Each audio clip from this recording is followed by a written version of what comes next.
What we're going to do on Bodhi right now is the massage, including Fred's massage, which he has something different.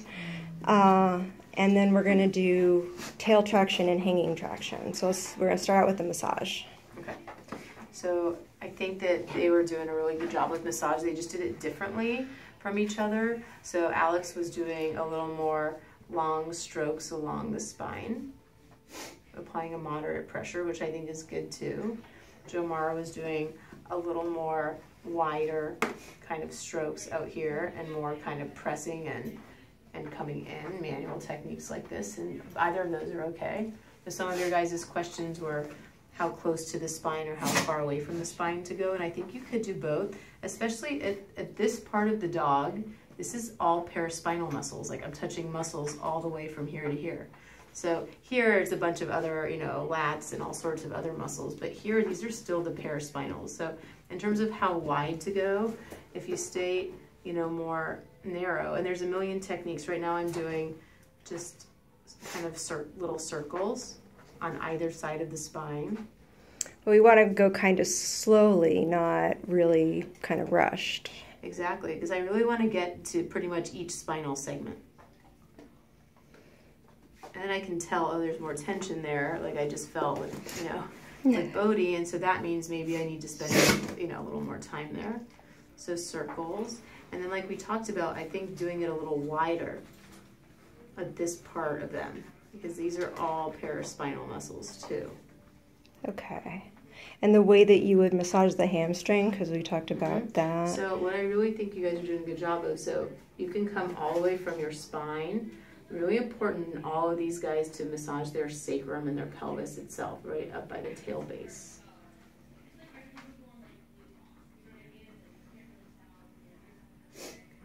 And the hamstrings all start kind of at different locations around the pelvis in here. So I actually want to get in a little bit. I'm actually touching above the bone or above the hard part here.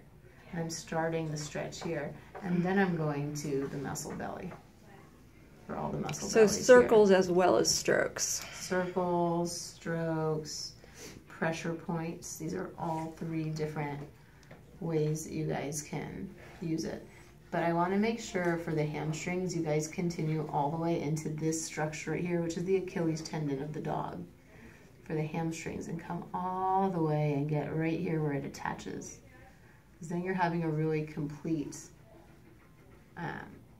treatment of the hamstrings, starting way up here where it starts, and then, you know, on the insides and the outsides of this lower leg, all the way, including this tendon down here. Okay, and the differences for any of the dogs? So you're gonna notice that if you massage certain of their hamstrings, mostly Fred and Maggie, might be reactive to it. So the amount of pressure you do might have to do a little bit less. So, you know, massage, we all do it for, you know, relaxation purposes, but if we're also doing it for therapeutic reasons, we might also make them sore. So make sure to keep an eye on them to look for any body language signs that it might be making them sore. And then we just have to ease up our pressure some. Yeah, like that. Yeah, like that. Okay. And now I'm gonna do a little less. So we can go deeper in the massage. We just want to be watching for every little sign that there might be pain. Should I do tail traction? Yeah, the other thing was what are the differences in massage areas for each dog? So I think for Bodhi, we wanted to include, yeah, I think they all, definitely all, we should include their neck, because they all take a lot of stress there. Bodhi, of course, has a million things around his neck right now. But just like for Fred's video of the neck we did, we can start at the jawline right here, and then you can start at the base of the skull right here. And then you can actually massage those prominences, or those little bumps of the bone, and then come off of that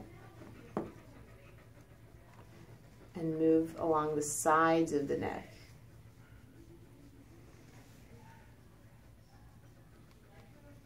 All the way. And that would be for everybody, or just for... I actually think they would all. Yeah? Okay. Yeah, I think that'd be good. So that should be for everybody's massage. And then remember, for Fred, we added this scapular glide. And remember, just like a stretch, they're all going to tolerate different amounts of it. So just make sure to watch Fred's face as you're doing this glide. So if you get to here and he's looking uncomfortable, then just leave it there. Don't continue. But if Bodhi, for example, oh, there, Bodhi didn't want me to do anymore, so I just held it. So Fred is going to have he has the least flexibility up here, which is why we added this one for him. Okay. Okay, so yeah, then if that's all the massage, and so everybody should be getting the neck and the back and the quad. And I think for Bodhi, we were massaging all the way down to his feet. So we talked about the hamstrings. And we were doing the feet upwards. You guys were doing the hip flexors. So here I'm doing, you know, I always think of the legs as the front and the back parts separate, you know, so I kind of massage those separately. I include their joints, actually, when I do massage. I come all the way down and I really do each and every little toe. So pretty much the only difference is for anybody is that Bodhi's you do up the toe too. Yeah. But for every dog we're doing the whole back and the neck the way that you did it, not just the side but up above as well. I think that's a good idea. Okay. So yeah, I guess then the tail traction, because we had on our videos with Alex and Jomar, we had some angle differences, and we want to make sure we get the exact right angle. So I think with tail traction, I would look at the tail at rest. And so as we can see, Bodhi's tail is almost like touching his pelvis right here at rest. So that's the direction I'm going to pull it. So I'm not going to pull it this way because that's not a natural kind of position for him. Okay. The other thing is make sure you always hold right at the tail base. So let's not come down here to do it. Okay. And then the third thing is instead of pulling, I pick an amount and then I hold. Okay. And hold for, 15 seconds. I don't know what the reps and sets are. I don't know if there are any reps and sets on this. Yeah, we can double check those. Okay. And then we were going to do the hanging traction as well. Should we do that with another dog? I have a volunteer right there. Let's do that with Fred. I have a volunteer named Fred. Thanks, Lily. Oh man. Okay. All right. So we're doing well with the hanging traction. Yeah, we just want to make good. a little bit of Fred, talk about it. For Fred, I think it's easier if you keep him against your body like this, because it's less options for the spine to move around. And I also want to make sure he's pretty up and down. Like I don't want him laying against me, so I kind of want to keep him pretty vertical. Can I go around to the side just to Sure. get that? Ow. Oh. No, I can't. Yeah. Okay, so his spine is pretty vertical up and down against the ground. See there? Yeah. And he's sort of like an inch above the floor so that he's Yeah. reaching for it. Because I noticed when you Yeah. hold him higher, he wasn't stretching. Yeah. And also they don't, I think they feel uncomfortable up high like that. I think they understand they're just supposed to be right above the ground.